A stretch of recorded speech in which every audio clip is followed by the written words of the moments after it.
Both bombs and plane met the earth. A silent, black plume instantly appeared in the distance, the boom reaching us 2 full seconds later. The detonation would be heard 2 states away. We were too far away to realize it at the time, but both buildings of the old Firth Asylum had been reduced to a crater full of thousands of tons of shattered concrete and brick. All of it was cooking in a furnace fueled by aviation fuel, floorboards, old furniture, and tons of other flammable debris that would still be smoldering 10 days later. Somewhere, at the bottom of it all, rooms full of malformed inmates were vaporized in a fraction of a second. In the old administrative building next door, a single basement room full of computers and gigabytes of incriminating data on hard drives all melted into a bubbling black stew. The soy sauce redux. John said, "Now there's a shitty bomber pilot." The rain was starting to let up. I took a deep breath of morning air and said, "The town is still there, Tenant. You played your hand, and you lost. Wait, where is he?" Falconer said, "Ah, son of a bitch!" The blue pickup, which Tenet had apparently stolen while we were all standing in the shape of a dong and waiting to die, was barreling north up the highway. I said, "Who cares? He's gonna run smack into the Army's cordon. Hopefully they'll arrest his stupid ass." But Falconer was already sprinting toward the monster truck. He was damned if he was gonna let somebody else get his collar after all this. I was about to bid him good hunting when John brushed past me and jumped into the passenger seat. And then Amy was running toward the truck, and I realized that nobody else was going to be happy until they saw a proper end to this. I ran and jumped into the back seat, my shoe dragging on pavement as the truck almost took off without me. The sight of the Army's airtight cordon operation instantly ruined every zombie movie for me. These people weren't stupid. Strategy was their thing. They assessed the enemy and adjusted their plan accordingly. If it was zombies, so be it. Thus, there was not a single soldier visible, not a single exposed face or neck available to be bitten and zombified. Instead, there was a row of armored vehicles full of soldiers, Bradley fighting vehicles, I would later learn, arranged in a formation that would give them clear shots from their gun ports and from the turrets mounted at the top of each vehicle. They sat well back from concrete barricades that would stop any suicide vehicles in their tracks. Coils of razor wire were strung along the ground on both sides of the barrier. A horde of 5,000 zombies, even fast zombies, could rush the formation, and they would be easily blown to pieces by a crisscross hail of large-caliber rounds. These men were told they were staring into the ravenous maw of a zombie outbreak, and they were prepared to mow that shit down like dead grass. After having followed him the 5 miles across the dead zone, we thought Tennant's truck was going to just keep going and plow right into that green wall of death, at which point I assumed he would find his weight in lead rushing through his windshield at the speed of sound. Was this a suicide by armored vehicle? For what? Just to spite Falconer? God damn, this guy was a dick. Instead, Tennant's truck skidded to a stop short of the barbed wire. We stopped behind him, watching. Tennant jumped out and walked toward the soldiers, waving his arms in the air. It wasn't like he was signaling surrender. It was more like he was waving them away, screaming and pointing and acting like a crazy person. Then he was tackled and ripped to pieces by a monster in a black spacesuit. I said, "Well, that worked out." We all watched Tennant's well-deserved and awesomely ironic death when we heard the first thud of heavy machine guns erupt from the line of vehicles ahead.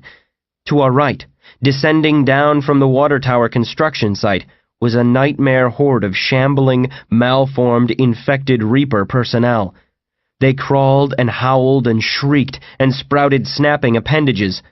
Then it hit me that this was, in fact, Tennant's dying plan. Tennant had thrown his personal horde of infected at the Army cordon, giving them their zombie apocalypse and every reason in the world to unleash hell on the city beyond, regardless of what one airplane pilot claimed he saw. I screamed, "Get us out of here!" The infected were washing in from our right, swarming toward us and the line of armored vehicles in front of us. More and more of the vehicles were going weapons-free on the horde, the turrets and machine guns punching fire and lead into the air. Falconer was already throwing the monster truck into reverse, cranking the wheel and getting us perpendicular to the highway, then cranking it the other way to get the big bastard of a vehicle heading the other direction. The roar of the big guns outside was like the finale of a fireworks display. I couldn't hear myself think. The truck shook. Amy screamed. Something had hit us. Falconer growled and fought with the wheel. We weren't moving. I smelled smoke. Another shell smacked the front of the truck, knocking the hood askew. Flames flew up in front of the windshield. "Get out! Get out and get flat!" Falconer threw open his door and ducked out. John was messing with something in his lap. The fur gun had fallen to the floorboard. I grabbed it, then climbed over Amy and threw open the door. The sound of monster shrieks and cannon fire filled the air. My shoes hit the pavement, and I heard Falconer scream, "The ditch! Get to the ditch!" I saw where he was going. The deep drainage ditch along the west side of the road, no more than 10 feet in front of us. John spilled out behind me, all of us now using the burning truck as cover against the barrage of gunfire. Falconer sprinted forward, making himself as low to the ground as he could, and dove into the ditch. Amy screamed, "John!" John wheeled around to see a big infected fucker loping toward him from behind, dragging the tattered remains of a black spacesuit. I fumbled with the fur gun, but before I could even get it sitting properly in my hand, John hit the, let's just call it a zombie, with 3 barrels of shotgun. Suddenly, the monster was missing everything from the neck up. To Amy, I yelled, "Stay low! As low as you can! Go!" We ran from behind the truck and tumbled down into the drainage ditch. Bullets punched the dirt and pavement overhead. The truck exploded, sending flaming debris whirling through the air above us. It was the second time I'd almost been hit by a flaming truck part in the last half hour, a new personal record. Amy screamed, "They're going to kill us!" I said, "Down! Get your head down!" A spray of bullets raked across the water behind us, punching into the mud of the embankment. She yelled, "We have to stop them!" John was frantically trying to pull something out of his pocket. Shotgun shells, I assumed. Something whistled past my ear. Next to me, Falconer tumbled into the shallow water of the ditch. The stream under him ran red. "Falconer! Amy, no!" I grabbed for her arm. She pulled away from me. She scrambled up the embankment, right into the line of fire. It seemed to happen in slow motion. She stood up, right into the storm of bullets, and started waving her arms in front of her, like she was trying to flag down an oncoming car. She was shouting something at them that not even I could hear over the hellstorm erupting all around her. Time seemed to stop. I had this frozen, snapshot image of her standing up there, silhouetted against the iron-gray sky, her pants soaking wet and splattered with mud, her skinny freckled arms up in front of her, pulling the tail of her shirt up to reveal 2 inches of pale, vulnerable skin. All these details captured perfectly in my mind in that endless moment. And the moment was, in fact, endless, because time had stopped. From behind me, John said, "Finally! Jesus!" It was dead silent all around us. The water at my feet had frozen. A spray of bits of mud hung in the air in the embankment above me, where a bullet had struck a microsecond before. I turned to John, who had the soy sauce container in his hand. I said, "What the... Oh, Dave! You're here with me! I stopped time. I hope that's okay." You can do that now?" "Yeah, ever since I took the soy sauce last night. I'm like Zach Morris in Saved by the Bell. The only catch is you can't actually accomplish anything while time has stopped. You can move yourself, but it's, mostly informational, I guess." I climbed up the embankment, taking in the frozen battle all around me, like some sort of huge, open-air, incredibly fucked-up sculpture in a museum. I looked back at Amy, a statue frozen with her mouth open, exposing her crooked incisors. I shrugged and said, Well, it's actually not the weirdest thing that's happened on the sauce. John walked up behind me and said, I wouldn't even put it in the top 5. And I know what you're thinking, and no, we can't push her out of the way. Nothing can be moved. And I don't mean that in the sense that they tell you not to change anything when you go back in time, like it's a rule or something. I mean literally, nothing can be moved. I tried. I said, I can move the fur gun. I still had it in my hand. Right, and you're moving your pants when you walk. I think it's anything you were touching when everything stopped. How long does it stay like this? I don't know. I've only done it once before. I couldn't intentionally make it start up again, but I got the sense that it lasts until you do what you need to do, whether you know what you need to do or not, if that makes sense. What do we need to do? I stared over at the column of smoke, frozen over the burning truck, the still flames looking like orange blown glass sculptures. Then, from the still black column, a wisp of smoke moved. At the exact same moment I thought it, John said it out loud. Oh, shit. The shadow men were here. It started with that single black shadow hanging in midair. It was moving toward us. Then I saw another one, and another. They grew out of the air, black shapes like holes burning in the white curtain of reality, revealing the darkness beyond. 3 and 4 at a time they appeared, the darkness taking on the vague shapes of men. Each time my eyes focused on one spot, walking shadows would appear where I wasn't watching. It was like trying to count snowflakes as they landed on a windshield. John and I backed away from them, then realized they were behind us too, on the other side of the ditch. We were an island in a black tide of them. Page 312, Science and the Beyond, Dr. Albert Marconi. And I must emphasize that my encounters with the shadow men have been rare, in the sense that stepping in dog feces is rare.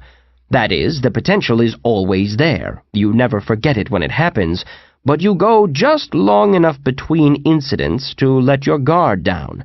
Yet everyone has been in the presence of a shadow man, in the same way that everyone has been in the presence of electricity. It is all around you, invisible, tickling at the periphery of your perceptions. Then one day you touch a bare wire. These beings live in between moments and outside of time, across dimensions, and perhaps never fully exist in any particular one. They have been called ghosts, and no doubt they wear the faces of the recently dead in the imagination of a person trying to reconcile what they saw in that dark corridor, or in the silence of their bedroom at 3 in the morning. For others, they will perhaps appear to be tiny gray aliens. Centuries ago, a shadow man would have been called a fairy or succubus. That is how the human brain works. When it looks at a formless cloud, it tries to see a shape, or a face, or otherwise associate it with something that makes sense in some known cultural context, like the proverbial image of the Virgin Mary seen in the grain of a tree stump, or a slice of toast. But make no mistake, the observer supplies the face. You have never heard of anyone being harmed or killed by a shadow person, in the sense that you have never met someone who failed to be born. Our unique, limited perception limits us to see only one possible outcome of an event. If we grow tiresome of a tedious conversation with a man, we cannot, say, simply switch to another quantum reality in which that man did not survive a bout of childhood pneumonia, winking him out of our thread of existence like turning the channel on a television. The shadow men can. There are enthusiasts of the paranormal on the internet and elsewhere who point to the tens of thousands of people who go missing worldwide each year and speculate that they have been taken by the shadow men. But I am prone to think that this is misunderstanding their methods. If the shadow men, say, invaded your home and took your wife, you would in that next moment have no recollection of ever having been married. At best, you would have only a terrible gnawing sense of something missing, A hole in your life into which something should perfectly fit, something that should rightfully exist, but does not. One young man I know, who has written about the incident in his own book, claims that he retains distinct memories of a friend who was lost in an encounter with the shadows. The parents of the friend still live in town, yet they do not recall a son. The rental records of his apartment show no person under that name ever resided there. The records of the public school system retain no mention of a student by that name. The difference between our reality and the reality that this young man remembers could be so close that only molecules separate them. A particular sperm that failed to fertilize a particular egg in one reality, but that was successful in another. Some speculate that we sense the ripples of these changes in the form of déjà vu, or those infuriating occasions when we insist we remember an event or a conversation with a group of friends that no one else in the group recollects. You hear of a prominent person passing away and swear that you heard that same news years earlier. But of course, the real power of the shadow men is that we do not perceive them at all. The Bible, 2. John and I backed up. I raised the fur gun, stupidly, having no idea what effect it would have on these beings. We retreated, slowly, bumping backward against the rigid Amy statue that was still standing there, frozen. Her arms were outstretched, her eyes wide, unwittingly putting herself in an absolutely perfect posture for the situation. The shadow man closest to me was no more than 10 feet away. I had the fur gun on him because I had nothing else. Where there would be eyes on a man, burning coals of yellow and orange flared on the shadow man, like a pair of lit cigars floating in the blackness. And in that moment, I knew that this wasn't just a shadow man, but was the shadow man, the one I had seen in my bathroom, the one that lurked in my cell in the basement of the old asylum, the one that now, in this moment, I sensed was actually never far from me. I could not bring myself to think, "What are you?" Instead, the feeling was more akin to, "It's you again." I have spoken to it before. The blackness closed in on us, no gap between the shadow men now, their cold intelligence, malice, and cataclysmic lethality advancing as a solid black wave, like the artist who painted our reality had knocked over an ink bottle on it. We had no room to retreat, both of us pressed against the Amy monument. "Dave," John hissed. "Dave, shoot! Shoot them! Do something!" But my eyes were fixed on the burning coals of the shadow man in front of me, and something was passing between us. There were no words, but we were communicating. The thoughts passed instantly, faster than words could have managed, like files instantly streamed between two computers. If I had to translate what the shadow man told me into words, it would be this. What is a man? What do you think a man is? What do you think we are? What do you think your relationship is to us? You believe in a spirit or a soul. What do you think that is? It lives inside your flesh, but only your flesh can interact with the world. Only your flesh can speak and eat and fight and fuck and reproduce, and ultimately the soul must obey the impulses of the flesh. What, then, is the soul but a prisoner of your flesh? An undying yet constrained energy, bound and enslaved within a shuffling, steadily rotting suit of tissue and savage needs. By virtue of your birth, you make a prisoner of a soul, an enslavement that multiplies as you multiply, breeding with grunts and stench and the spilling of squirming fluids. You recoil in horror at the idea of the parasites, These creatures who against your will can commandeer your sensory interaction with the world, imprisoning your mind behind a repulsive monstrosity that can command your limbs and even your very thoughts, poisoning every aspect of your being with its own alien desires until it becomes impossible to distinguish your own personality from the urges of the squirming thing living invisibly inside your body, until nothing that is truly you remains. Now you understand. For us, man is the parasite. Somehow, I could feel their hate, an energy that was too big and too cold to get the scope of it, the way that from the ground, the curvature of the earth just looks like a straight line. The shadow people moved in, so slowly, a dark tide creeping in on an island of mud and grass maybe 10 feet in diameter and shrinking. All those glowing eyes, little pinpricks of light floating on dark, featureless faces.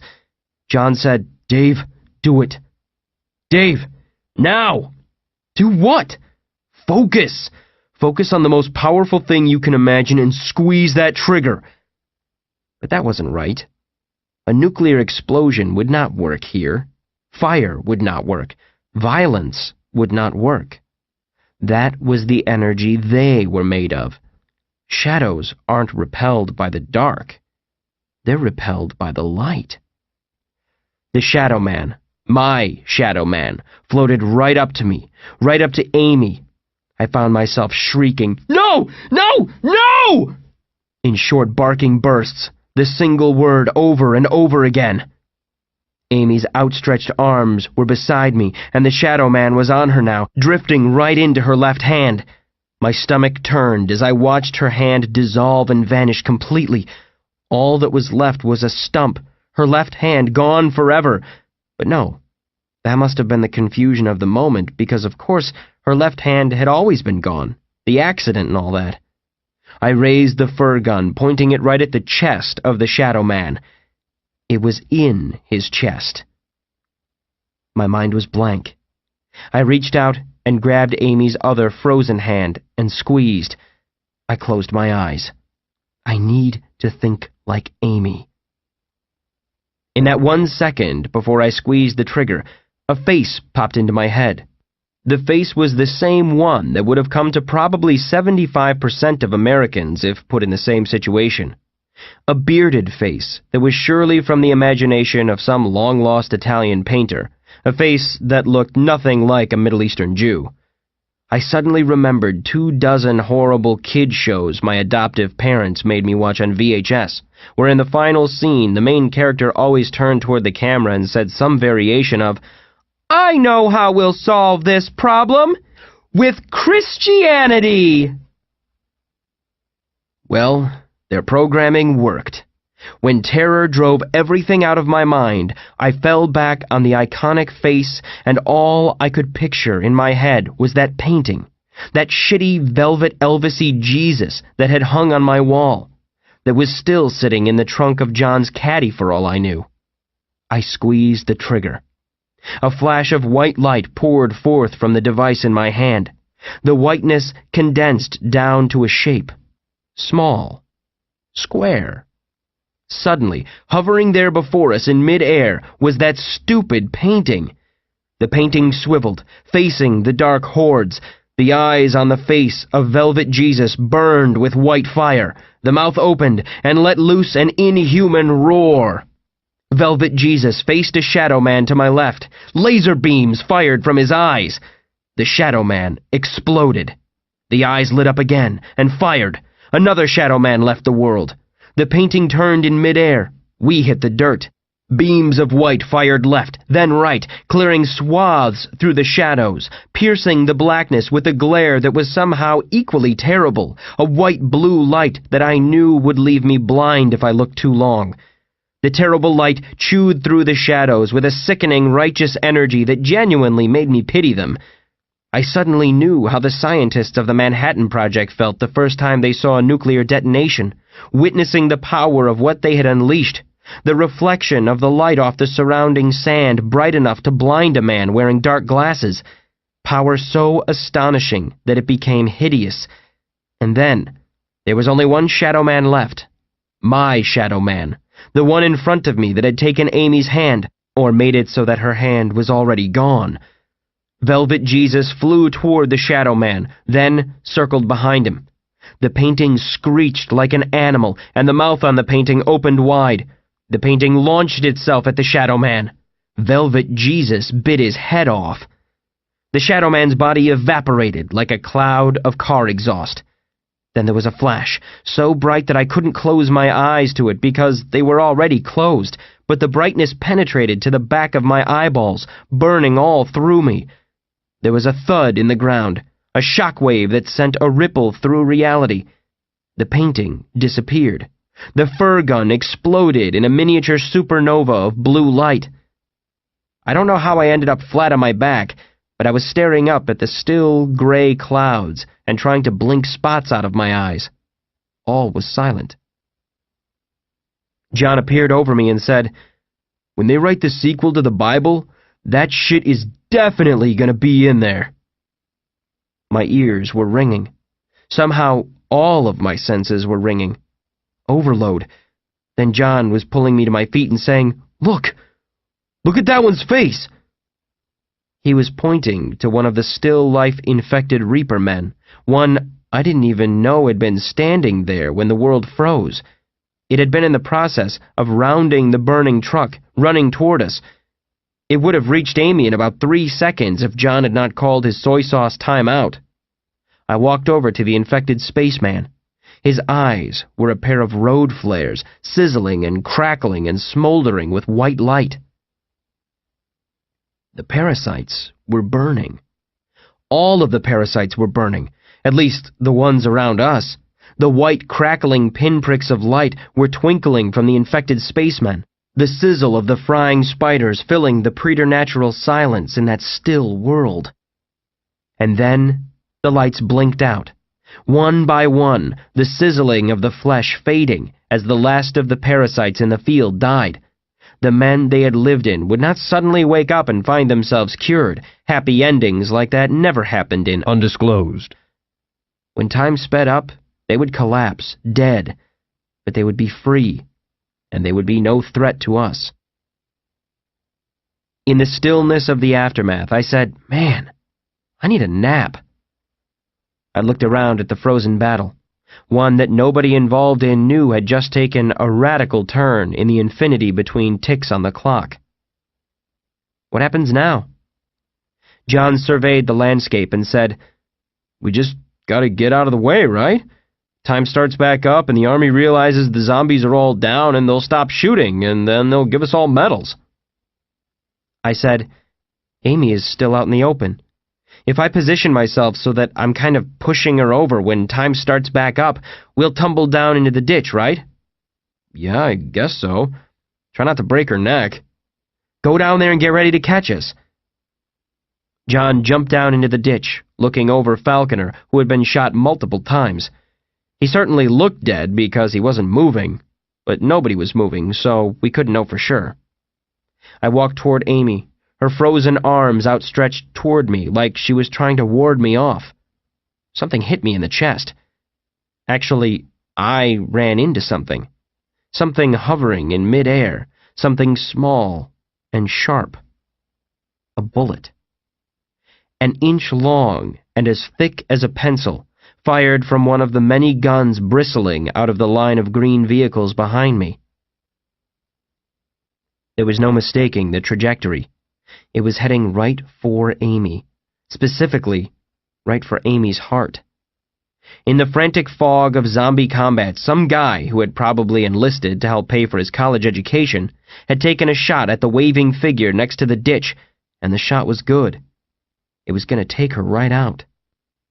John saw me standing there, slack-jawed, looking at this frozen projectile, this little copper-jacketed death warrant hanging in the air about 8 feet away from Amy. He looked back and forth between the bullet and the frozen Amy, and didn't need me to mutter, "Headed right for her," though I did it anyway. He said, Okay, let's think it through. What if one of us has to die? Now, that's not true. Either it tears through her heart, or one of us stands in front of her and lets it tear through ours. Bullshit. It doesn't have to be your heart. You can, turn sideways to it, press your bicep against it, get that big bone in your arm in front of it. A bullet like this, John, this thing is traveling at 0.5 mile per second. They designed them to punch through military-grade helmets and body armor. It'll smash through the bone and rip through your lungs and take out your heart anyway. You don't know that. I do, because Marconi was right. I knew he was right. They still need their freaking sacrifice. Otherwise, this thing won't end. It's a bill that needs to be paid. Somebody has to die. Fine. I'll do it. No, you won't. Dave, if you don't understand the symmetry here, well, just think about it. It has to be me. It's right. It fits. You said yourself that time won't resume until we do what we're supposed to do. If you stand here in front of this thing, you're going to be waiting forever. It won't go off pause until I do it. He said, Fine. Then leave it on pause. We'll go do whatever we want. Piss off the top of the Statue of Liberty. Walk across the ocean and screw with frozen tourists in Paris. We got all the time in the world. We'll use it. We'll tour the world, you and me. I shook my head. And leave her here? This thing hovering in front of her heart? Knowing things could suddenly snap into action at any second? No. I'd never be able to relax knowing that. We're screwing around somewhere on the other side of the world and suddenly she takes a bullet and she dies here alone, calling for me, her last thought to wonder where I am? No. I spent my whole life putting off what I knew I needed to do. No more of that. Well, fuck you then. Yup. Fuck me. Wait. You can leave a note, like a final message to her. I don't have anything to write with. You have the contents of your own body. Smear the note onto the street with your shit. I stared at him. Yes, John. Let's have that be Amy's last memory of me. I mean, once time starts again, all of this is going to just be instantly in front of her. So from her point of view, she stood up, then, in the blink of an eye, suddenly I'm sprawled dead in front of her and I love you, babe, spontaneously appears onto the pavement, spelled out in smeared human feces. Oh my God, do it! You'll be a legend! He laughed. I laughed. I said to John, Goodbye, man. Just wait, okay? There's no hurry. There's a whole list of things I need to say first. No, there isn't. There really isn't. Whatever you think you need to say, I already know. Trust me. Just, if you make it out of here, don't... I thought, and shook my head. Just don't waste yourself. Do you understand? He nodded, almost imperceptibly. I nodded toward Amy and said, And take care of her. She takes care of herself, if you haven't noticed. I'll see you on the other side. Yeah. I didn't mean it. You got your phone? I got your phone. Want me to call somebody? No. You're gonna get video of this. Once things start up again, I mean. I had a feeling time was going to whip back up to speed the moment I was in position. Let's do this. I took a deep breath. My last, I figured, and stood about a foot in front of the bullet, its shiny tip aimed right at my sternum. I had been shot before, and it hurt quite a bit, but I had a feeling I was never going to feel this one. I thought this bullet had a serious chance of passing through my breastbone and through the soft tissue behind it, through my spine, and then out again.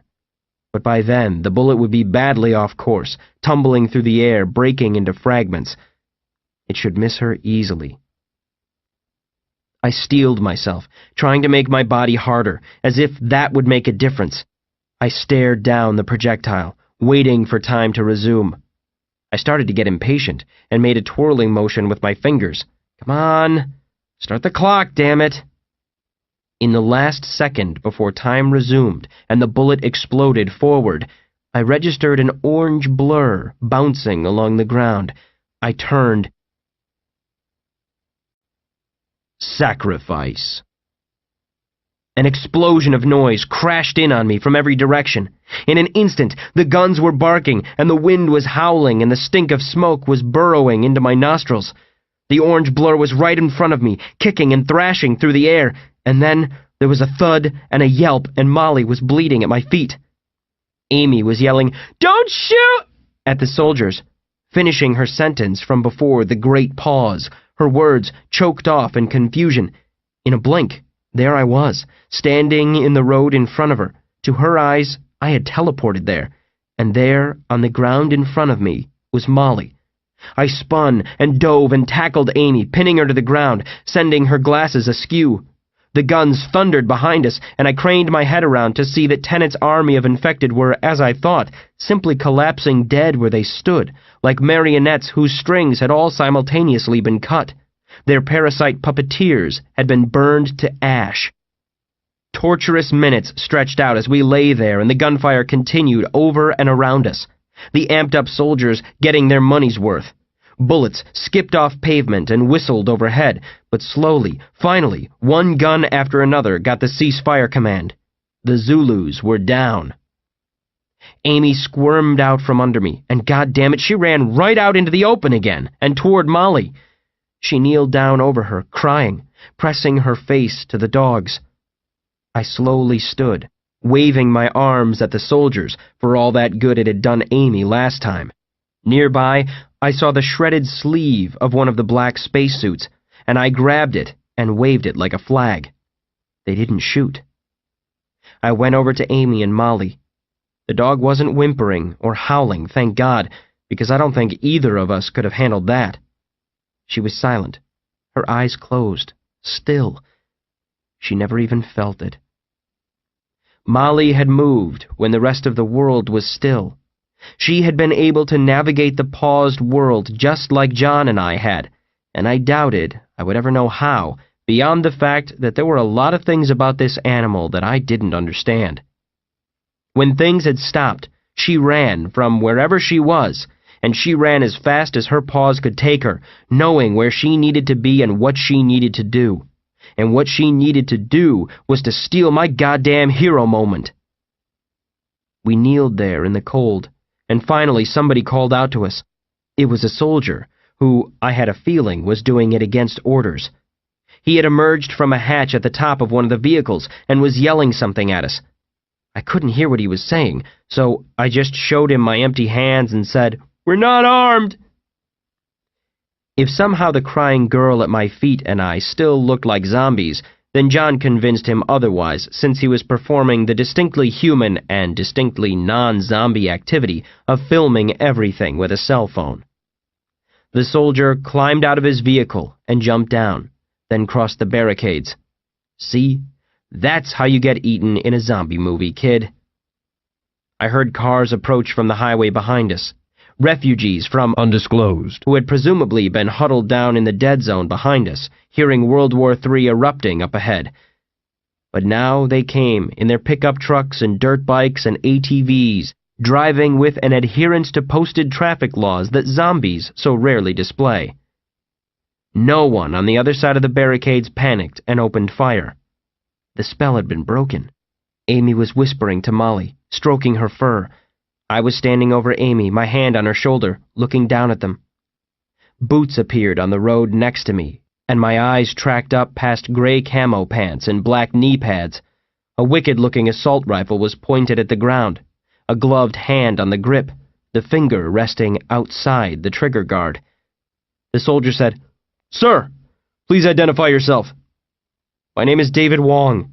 I am not a zombie or infected with any kind of disease that creates zombie-like symptoms or whatever other bullshit you were told by your commanding officers." The soldier gestured toward the approaching vehicles and said, "You've escaped the city? Are there other uninfected back there?" I thought for a moment, studying Amy's face. I swallowed and said, "As far as I know, everybody in town is uninfected. The effects of this outbreak have been grossly exaggerated." "Stop filming, sir! Sir!" John obeyed, stuffing the phone in his pocket. He said, "You can confiscate the phone if you want. A copy of the video is currently hosted on my website, and you can try to get that taken down, I guess, but it's on a server based in the Ukraine, so good luck with that." Other soldiers were approaching cautiously from behind the first guy, and in a zombie movie, this is when Molly would spring back to life and bite one of them, and then everything would go to hell. But this was not a zombie movie. Molly stayed where she was, her blood turning cold on the pavement. The cold rain started again. John took off his jacket and laid it over Molly so she wouldn't lay there and get soaked. It was for Amy's benefit, I knew. One of the soldiers behind the first guy, a medic apparently, said, "Is anyone in need of medical attention?" John said, "No, we're fine." Then a furious voice emerged from the ditch to my left, saying, Hello? I got 3 bullet wounds down here and I'm laying in fucking freezing water! Somebody!" We didn't realize at the time that we would have to basically ban ourselves from watching television in the aftermath. The video clip of the small, wet, red-headed girl weeping over her shot dog would be downloaded 18 million times from YouTube alone in the next month. It would air on CNN, Fox News, the BBC, Al Jazeera, all 3 broadcast networks, and everywhere else. Amy couldn't stand to watch it, and for a long time, it was everywhere. If it had been me laying there, nobody would have given a shit. A big chubby guy in a green prison jumpsuit and a weird reputation? The factions who were still calling for blood afterward, who talked of undetectable infection and for internment, if not extermination, of the town, would maybe have still won out. Same as if it had been John, or Falconer, or Owen. They could have dug up dirt on us, claimed the corpse was infected, claimed we had killed a dozen orphans just prior to taking the bullet. We'd have just been one more body in the street. But no one could argue against a dog. The loyal dog, sacrificing itself to save its owner, laying there bleeding in the rain. Then add in the tiny girl kneeling over her, the dog's owner that the bullet had been meant for, who couldn't have appeared more harmless if she'd been made of kittens. The image doused the world's bloodlust like a bucket of ice water.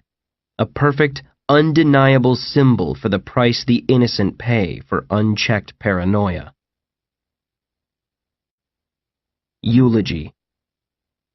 John wrapped up Molly in his jacket and laid her in the back seat of the pickup Tenet had driven out to this spot. A crowd was forming, and vehicles were now lined up bumper to bumper down the highway, an echo of the scene from the day of the outbreak. We were heading the other direction, though, back into town. In the distance, the column of smoke from the asylum inferno drifted into the sky. We passed one house where a guy was unloading suitcases from his trunk and glancing around in confusion, like he had just come back from a 2-week vacation and was wondering what the fuck happened while he was gone. We drove to my house, or the charred remnants of my house anyway. Amy was pretty upset at the sight of it, but John pointed out that we had in fact burned the place down ourselves. I was exhausted down to my bones, but there was this last piece of business to take care of, and no way to put it off. I grabbed the shovel laying in my yard, and John and I took turns digging a grave for Molly, rain pelting our shoulders. The temperature dropped into the 40s, but Amy stood out in it the whole time, watching us, shivering. I laid Molly in the ground, and John volunteered to say the eulogy. "This here is Molly. She was a good dog. And when I say good dog, I don't mean it the way other people mean it, when they're talking about a dog that never shit on the floor or bit their kids. No, I'm talking about a dog that died saving Amy's life. By my rough count, that's 6 times Molly saved one of our lives. How many dogs can say that? Hell, how many people can say that? One time, Dave was in a burning building, and Molly here rescued him by getting behind the wheel of his car and driving through the wall. You know that couldn't have been easy for her. Anyhow, Molly died in the way that all really good things die, fast and brutal and for no apparent reason. They say that even though it often appears that God just really doesn't give a shit about what happens down here, that's just an illusion and he really does care after all, and it's all part of his great plan to make it appear that he doesn't care. Though what purpose that serves, I can't possibly imagine. I think God probably just wanted Molly for himself, and I guess I can't blame him.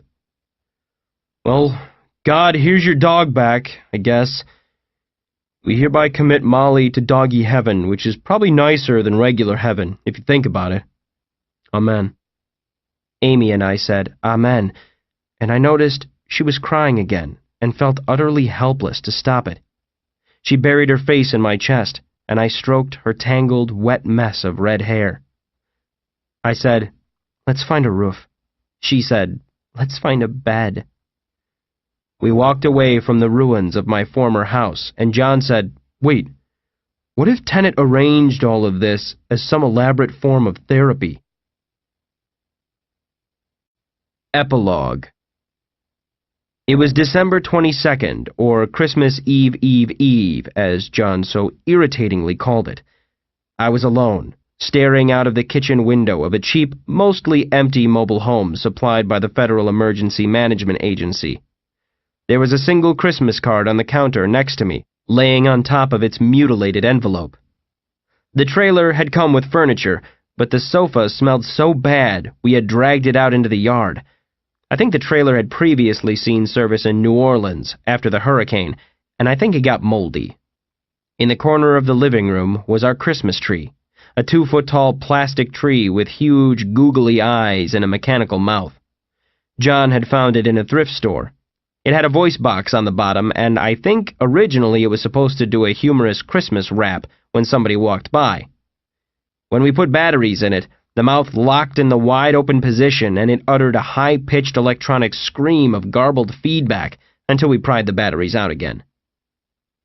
Under the tree sat John's gift, a wrapped object that was perfectly the shape of a crossbow.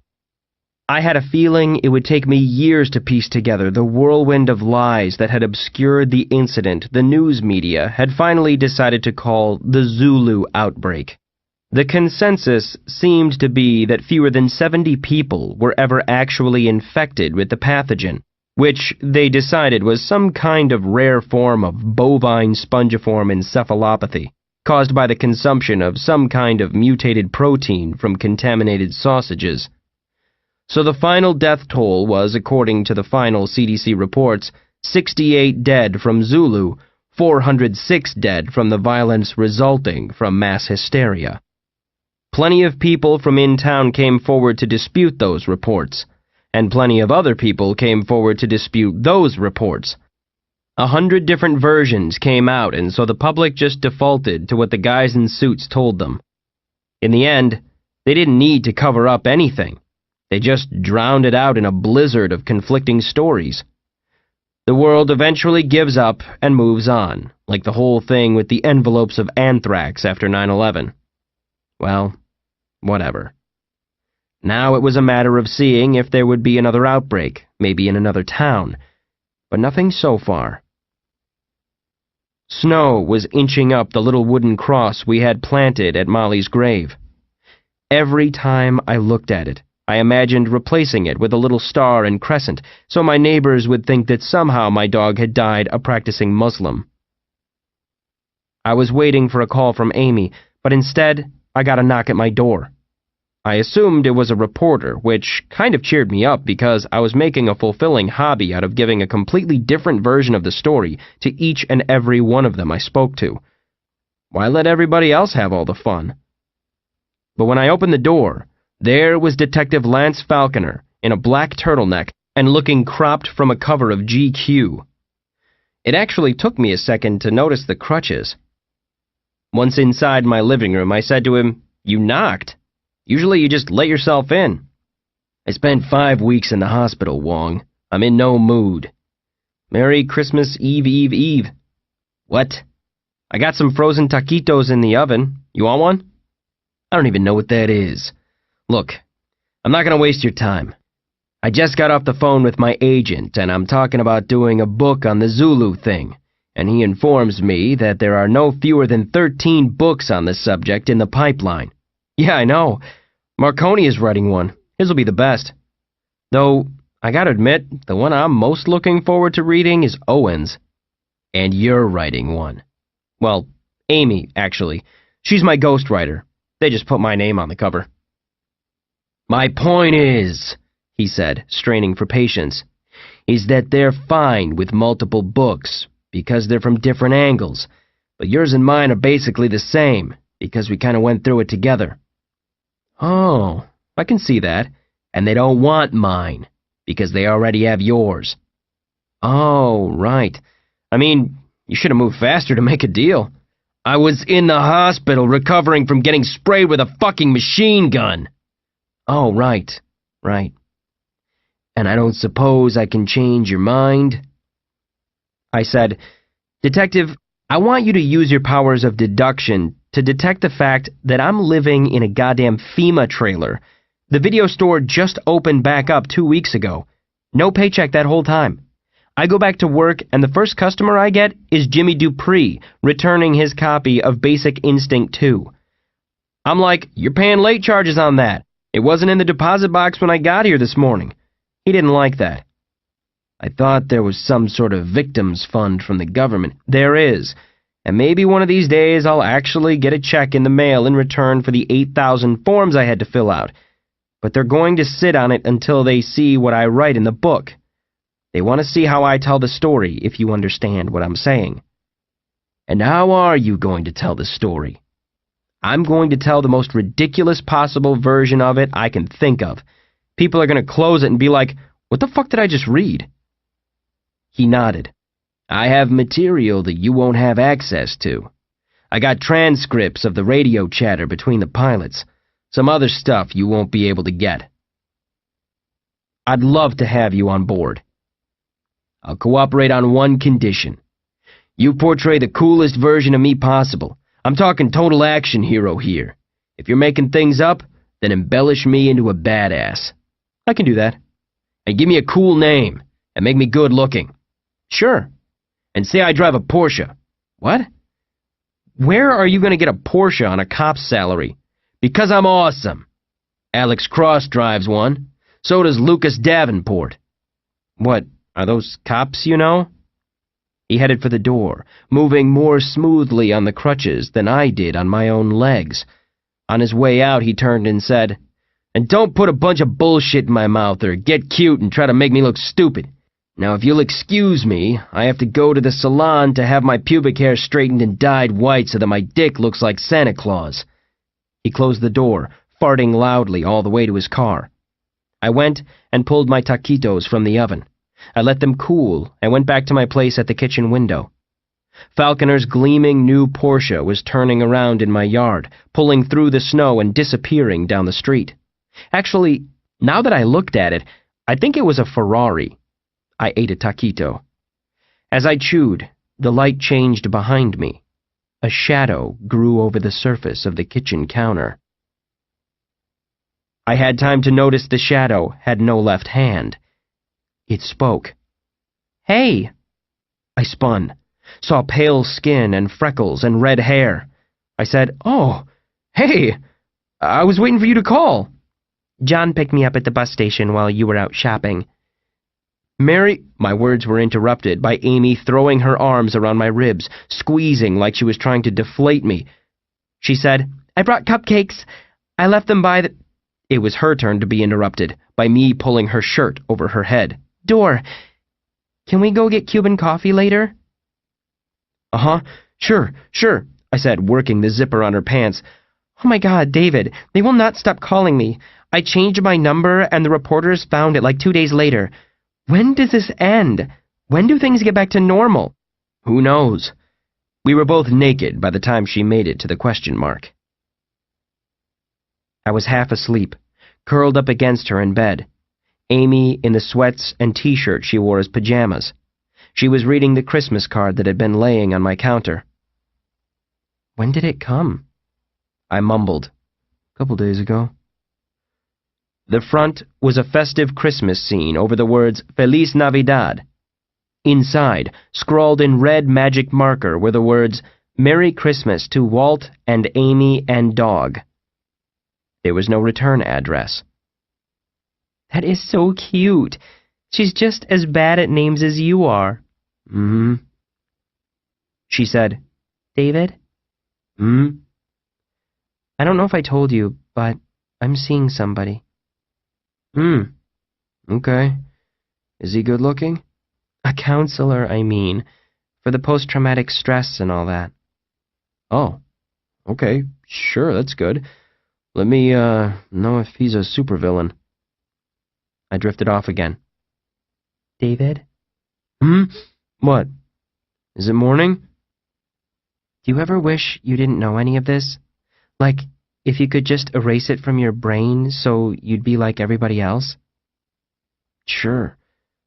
Actually, no.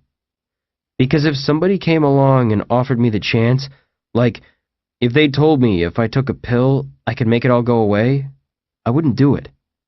I'd be afraid the good stuff would go away too. Like, maybe I imagined all of it, but then maybe I imagined you too." "I'm not saying you imagined it all, obviously." "That's exactly what you would say if you also were imaginary." "All right, go to sleep." "Hey, you started it." Silence. I drifted off. She said, "I was going back and reading Marconi's last book again, and there's this part that always gets me. He points out that the amount of the universe a human can experience is, statistically, like 0%.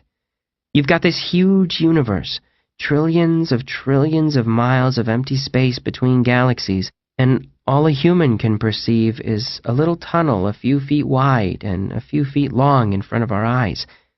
So, he says we don't really live in the universe at all. We live inside our brains. All we can see is like a blurry little pinhole in a blindfold, and the rest is filled in by our imagination. So, whatever we think of the world, whether you think the world is cruel or good or cold or hot or wet or dry or big or small, that comes entirely from inside your head and nowhere else." We laid in silence for a while. Finally, I said, "Wouldn't it be nice if that was true?" Amy's answer was a soft snore. Acknowledgements. The character John is the invention of my friend and longtime writing partner, popular internet columnist Mac Leasty. Mac allowed me to use the character of John and demanded nothing more than at least one scene per book in which he ramps something, along with a flat payment for each time I use the name in print. This is why I frequently construct sentences in a way that lets me avoid using the name completely. You can find Mac's columns on the subject of addiction, parenting, and his boner at comedy megasite Cracked.com under the username John Cheese. Unless, of course, you're listening to a dusty copy of this audiobook 100 years after its production, in which case I cannot say whether Cracked.com or the internet in general still exists. All I know is that Mac and I and everyone else involved in the production of this audiobook will be long dead, and that the royalties will go to my ungrateful heirs, who will surely use the money to buy some kind of futuristic space drugs. While on the subject, I should thank Jack O'Brien and Orrin Katzif and all the rest of my bosses at Cracked, who were accommodating to this project in every possible way and who, again, are naught but still bones in a forgotten grave here in the year 2112. Also, here's to horror filmmaking legend Don Coscarelli, who somehow turned the first book in this series into a cult classic featuring Oscar-nominated Paul Giamatti, thus putting me and these books on the map and possibly saving me from ever having to work at a real job again. Do not blame him when I self-destruct a few years from now. That would have happened anyway. And finally, I should thank my wife, who is the only reason I ever do anything.